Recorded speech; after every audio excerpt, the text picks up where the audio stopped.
جن نعروں کو دیکھ رہے ہیں، آپ سینہ تان کے جو حضور علیہ السلام کی عزت آبرو کے لیے، اسلام کے تحفظ کے لیے، قرآن اور نعرہ اور قرآن کتاب کے تحفظ کے لیے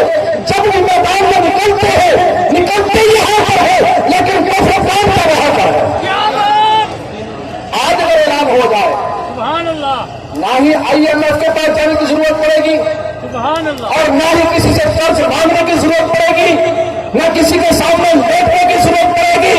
اللہ کی عزت کی قسم، ابھی یہ مجاہد بابر کی طرف روانہ ہو گئے، اللہ کی رحمت سے پہلے ہی نازل ہو جائے، لیکن یہ نہیں کریں گے، یہ نہیں کریں گے۔ اعلان جہاد کون کرے گا؟ بابا جی تعریف فرما گئے ہیں کہ اعلان جہاد جو ہے وہ صلاح الدین محمد بن قاسم کا وارث، اور اس وقت پوری دنیا میں مسلمان دیکھ رہے ہیں اگر صلاح الدین کا کوئی وارث ہے، محمد بن قاسم کا کوئی وارث ہے اور حضرت خالد بن ولید رضی اللہ تعالیٰ عنہ کا کوئی چاہنے والا ہے تو وہ فقط سادسان رضوی ہے۔ بس آنے کو انشاءاللہ، وقت کم نہیں ہے۔ اللہ کی عزت کی قسم، جیسے ہم یہاں پر نکلے ہیں